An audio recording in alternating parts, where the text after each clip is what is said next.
Por que você tá aqui? Minha mãe resmungou, cortando cebola sem nem olhar para mim. Meu pai riu. A gente não te falou que esse ano era só pra família?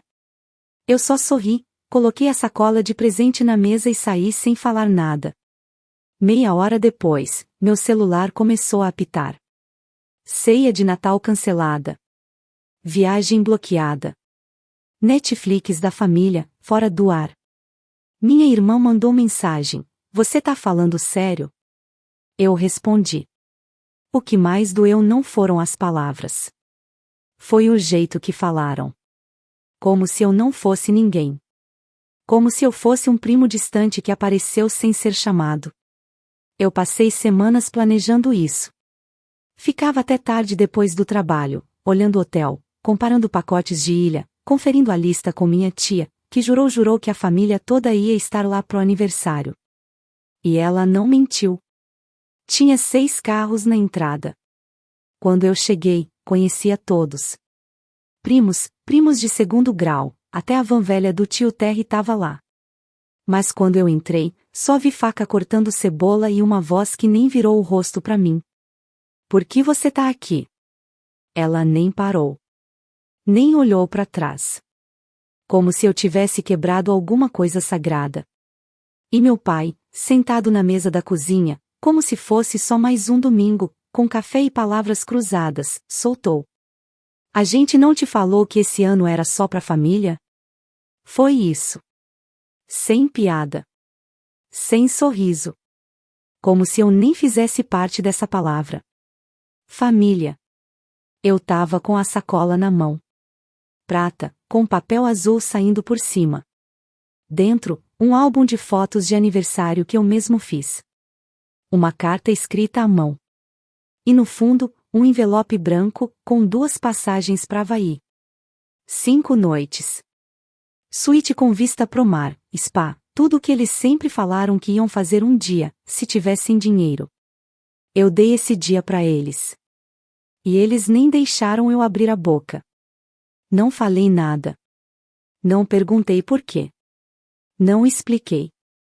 Só fui até a mesa de jantar, coloquei o presente com cuidado, como se fosse de vidro, e saí da casa sem olhar para trás. Meu tio me viu da sala e tentou levantar, mas eu nem parei. Ninguém me parou. Entrei no carro e dirigi 2 quarteirões até ter que encostar. Não chorei. Nem tava com raiva ainda. Eu só tava cansado. Cansado de tentar. Cansado de fingir que ser tratado assim era normal. Quando cheguei na saída da rodovia, meu celular não parava de vibrar. Ceia cancelada. Viagem bloqueada. Netflix fora. E pra fechar, mensagem da minha irmã: você tá falando sério? Eu olhei pra mensagem. Lembrei que ajudei ela a refinanciar aquele celular de 1.700 que ela não conseguia pagar. Que ela disse que só eu ajudava de verdade. Lembrei dela chorando quando fiz o depósito para salvar o carro dela de ser tomado. Você tá falando sério? Eu respondi: sério, nem começa a explicar.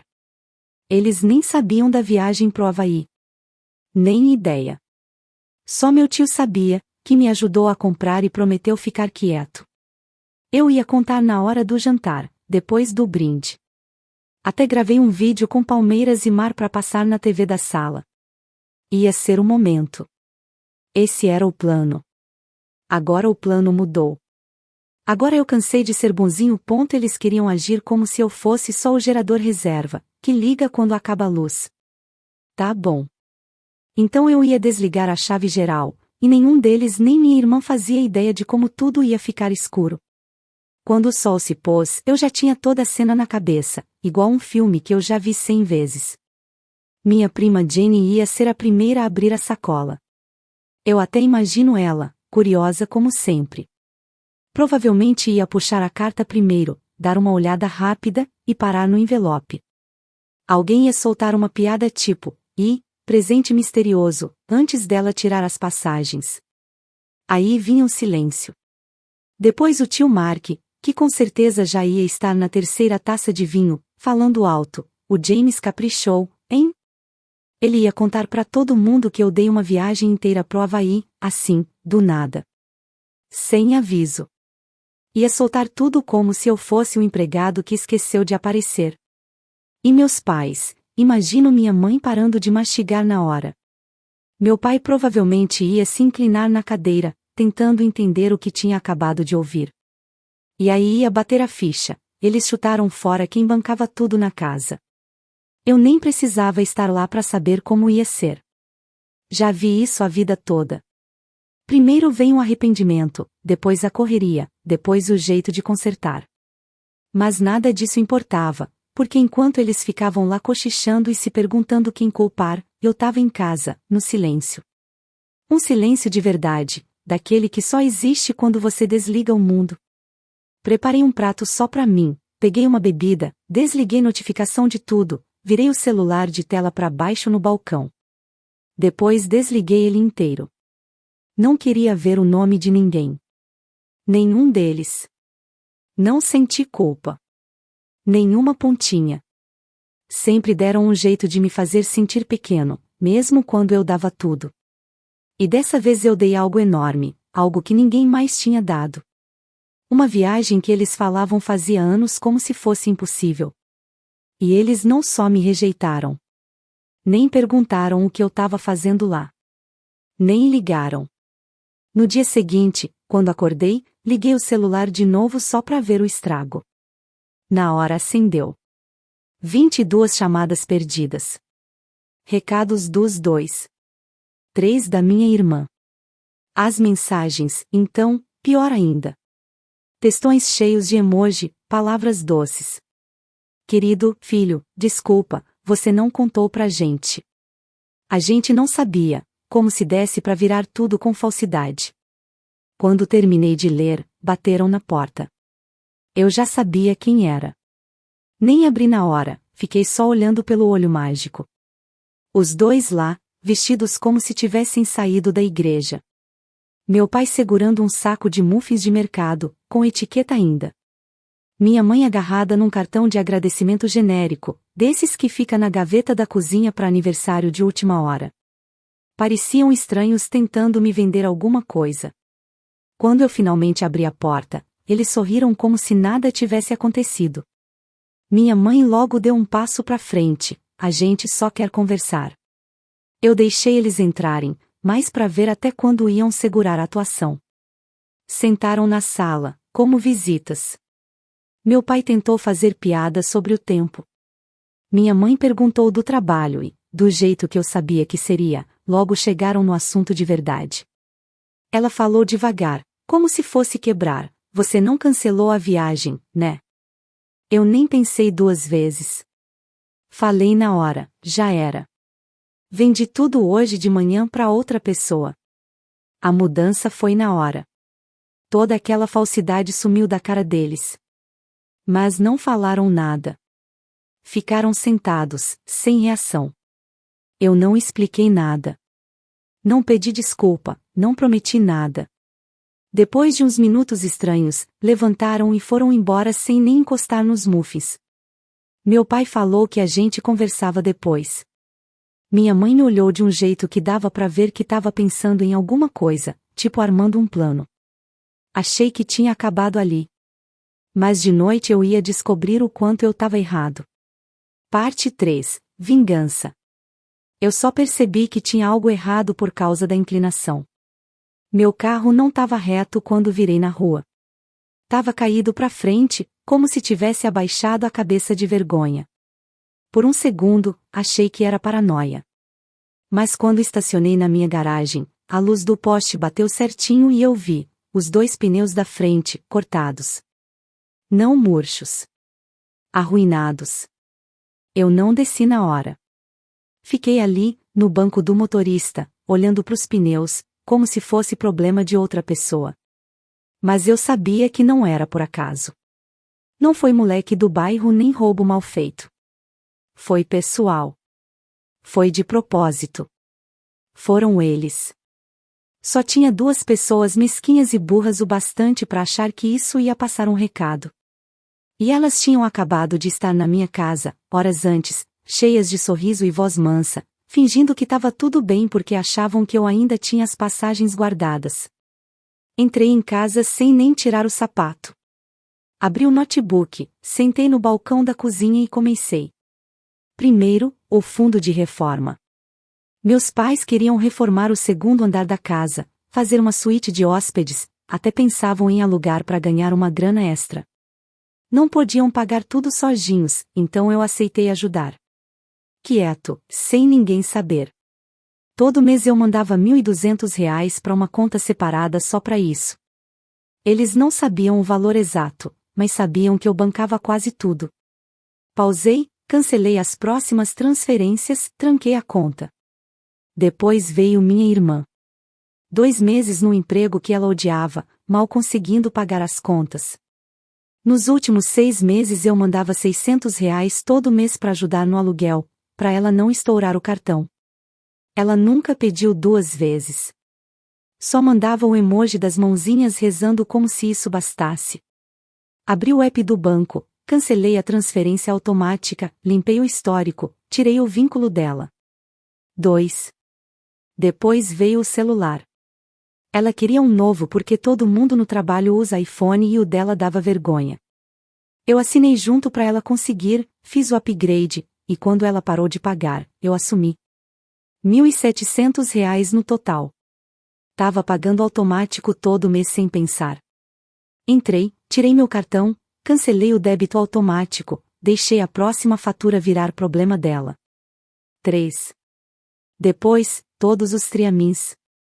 Hulu, Netflix, HBO Max, Amazon Prime, Spotify.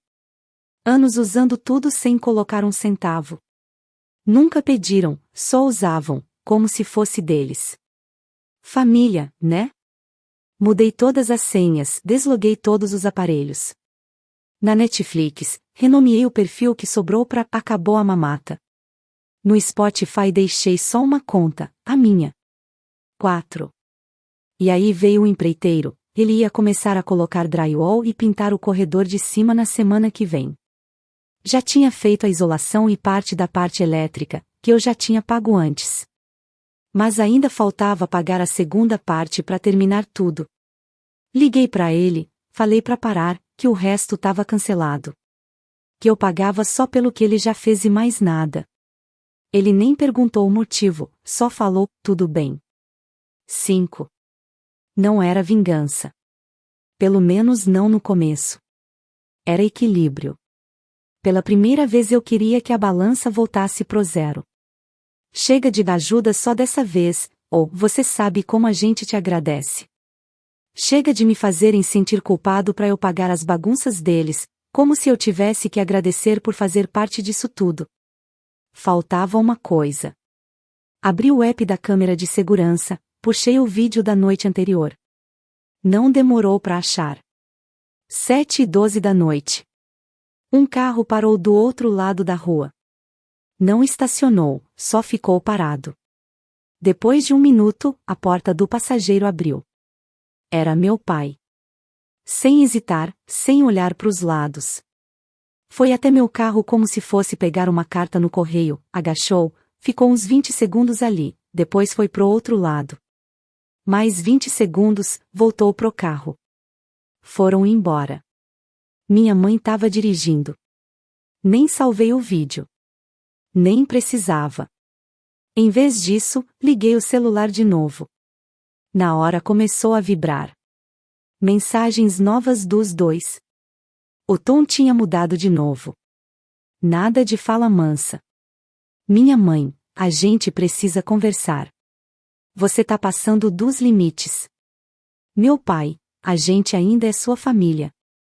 Não joga tudo fora. Minha irmã, o que tá acontecendo? Por que sumiu meu pagamento? Não respondi ninguém. Fiquei no escuro, deixando eles sentirem o que eu senti por anos, ser invisível, não ser ouvido, não ter importância. No dia seguinte, tudo começou calmo demais. Celular mudo, ninguém na porta, nem e-mail de trabalho. Era como se o mundo tivesse parado só esperando algo dar errado. Eu não confiei. E perto do meio-dia, descobri o porquê. Bateram na minha porta. Não foi batida fraca não. Foi forte, rápida, de quem tava com raiva demais para ser educado. Olhei no olho mágico, minha irmã, sozinha. Abri só a metade da porta, o bastante para não deixar ela entrar. Ela nem esperou. Nem disse oi. Você cortou o pagamento do meu celular? Sem rodeio, sem disfarçar. Eu disse que sim. E disse também que cortei o resto todo. Ajuda no aluguel, streaming, mesada. E que ela devia perguntar pros nossos pais antes de vir me cobrar. Ela me olhou como se eu tivesse cuspido na cara dela. Você tá me punindo por uma coisa que foram eles que fizeram? Eu não disse nada na hora. Eu deixei o silêncio ficar pesado. Aí perguntei, você disse alguma coisa quando eles me expulsaram da cozinha? Ela não respondeu. Você me defendeu uma vez sequer? Mais silêncio. Aí ela tentou mudar de assunto. Tá, talvez eu não tenha feito nada, mas você acha normal furar o pneu do próprio carro da família? Eu só pisquei pra ela. Você acha que eu não sei que foram eles? Você acha que eu não tenho tudo gravado? Ela travou. Desviou o olhar pela primeira vez, ficou mexendo na chave, e meio sussurrando soltou. A mãe disse que você não ia chamar a polícia. Foi isso. Eu dei um passo para trás, falei que pra mim tava acabado e fechei a porta na cara dela. Não bati forte, nem fiz drama, só fechei para encerrar. 5 minutos depois, meu celular começou a explodir de novo. Minha mãe mandou um monte de mensagem, desculpa, história confusa, explicação que não fazia sentido. Meu pai veio logo atrás com uma bobagem sobre precisava extravasar. Eles estavam desesperados agora, inventando qualquer coisa para tentar me segurar, com medo do que eu pudesse fazer. Mas aí veio algo que eu não esperava. Uma mensagem de um primo que eu não falava fazia uns 2 anos. O Brandon, que cresceu comigo, mas se mudou pro outro lado do país e quase não fala mais. A mensagem era curta: ei, dá uma olhada no Facebook. O tio Rei postou uma coisa estranha. Fui ver. O tio Rei, que mal sabe marcar alguém numa foto, decidiu escolher um lado. Postou um textão, bravo, público, falando de filho ingrato, lealdade falsa de família e que até o coração mais generoso se envenena com ingratidão. Não escreveu meu nome, mas não precisava. Todo mundo no grupo da família sabia quem era. O pior não foi o post. O pior foram os comentários. Tias, primos, gente que eu não via fazia anos, todo mundo comentando, tá vendo por que não convidaram? Acha que é melhor que todo mundo. Adora mostrar dinheiro, mas não respeita ninguém. Eu fiquei ali, rolando a tela, vendo tudo acontecer ao vivo. Minha família virando as costas de novo, mas dessa vez em público. E aí veio a mensagem que me fez congelar: eu acho que a gente é que merece essas passagens, não ele. Era da minha mãe. Não pra mim, mas pro tio Rei. Nos comentários, como se tivesse esquecido por um segundo que eu podia ler. Fiquei olhando para aquilo 1 minuto inteiro. Aí peguei meu celular, não pra responder, não pra gritar. Pra postar. E postei. Um print. As passagens, o roteiro inteiro. Valor total, $11.442,37. E uma legenda: esse era o presente deles. Disseram que era só pra família. Acho que queriam dizer outra coisa. Desliguei o celular de novo. Deixei eles brigarem nas cinzas. Na manhã seguinte, o post tinha bombado muito mais do que eu pensei. Não marquei ninguém, não escrevi nomes, só o print e uma frase. Mas não adiantou. Quem precisava ver, viu. E quem não sabia, ficou sabendo rapidinho. Antes do meio-dia, eu tinha 20 mensagens não lidas. À 1 da tarde, 42. Às 2, uma caixa postal do tio Rei. O tom bem menos corajoso do que ele usou no Facebook. Queria acertar as coisas, disse que não sabia da história toda. Enquanto isso, o grupo da família pegando fogo.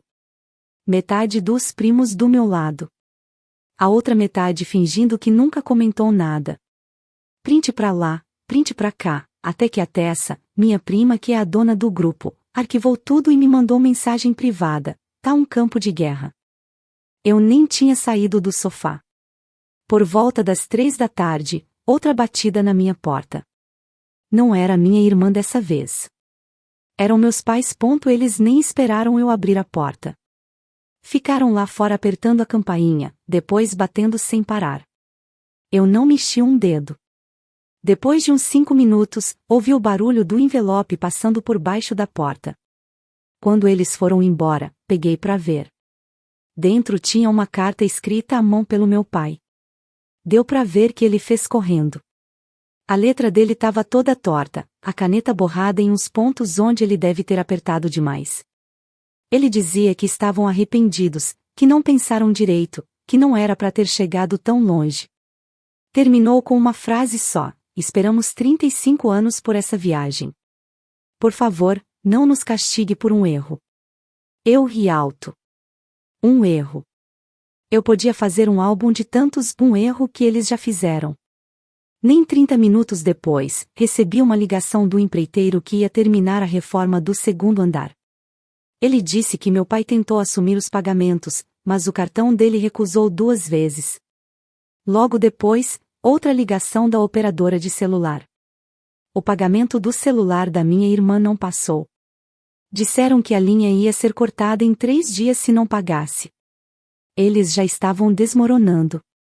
De noite, minha prima Jenny me mandou mensagem. A mesma que provavelmente abriu a sacola do presente. Contou que minha mãe ligou chorando, pedindo para ela me fazer sentir culpa para eu devolver só as passagens. Disse que o resto ela aguentava perder, mas aquela viagem era tudo. Eu nem respondi.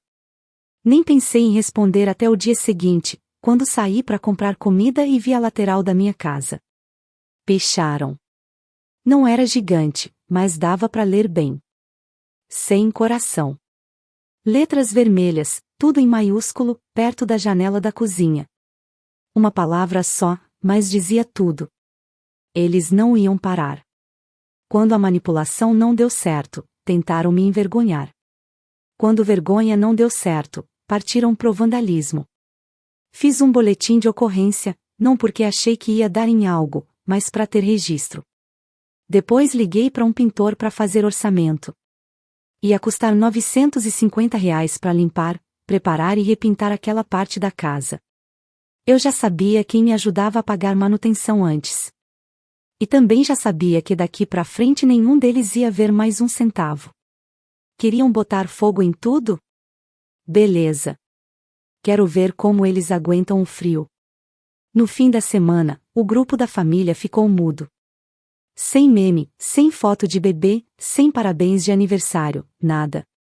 Um silêncio como se todo mundo tivesse combinado parar de fingir que aquilo ainda era família. Guardei o recado de voz da polícia, só avisando que registraram a ocorrência e iam dar uma olhada na área, o que basicamente quer dizer: não vamos fazer nada se não pegarmos eles com o spray na mão, de dia. Eu nem liguei. O estrago foi pequeno. O recado já estava dado. No dia seguinte, mandei pintar tudo de novo. Enquanto o pintor trabalhava, eu fiquei sentado na varanda com um café, rolando foto antiga de Natal, aniversário, tudo que eu que tirava e pagava. Eles sempre riam grande quando era para receber. Não mais. A última mensagem veio no sábado de manhã. Meu pai, um áudio, porque pelo jeito escrever já não dava mais. Disse que fizeram besteira, que perderam a cabeça, que eu entendi errado o que aconteceu na cozinha, que era para ser uma piada. Aí deu uma pausa, respirou fundo, e soltou o real motivo do recado: a gente não tem como pagar a viagem pro Havaí sozinho. Não é como se a gente fosse conseguir fazer uma viagem dessas de novo, você sabe disso. Ele tentou falar com voz de quem estava derrotado, mas eu ouvi o tom por trás, a culpa disfarçada de decepção. Naquela tarde, liguei para a agência de viagens. Expliquei tudo. Falei que já tinha revendido o pacote para um amigo. Eles foram gentis, disseram que eu ainda podia mandar um aviso de cancelamento para os convidados originais, só por formalidade. Eu disse que não precisava. Depois entrei no banco e fiz uma última mudança. Eu tinha uma conta de emergência conjunta com meus pais. Eles quase não mexiam nela, mas sabiam que estava lá, quieta, segura. Era o plano B, algo que eles sempre achavam que eu ia manter cheio caso a coisa apertasse. Eu zerei. $12.000.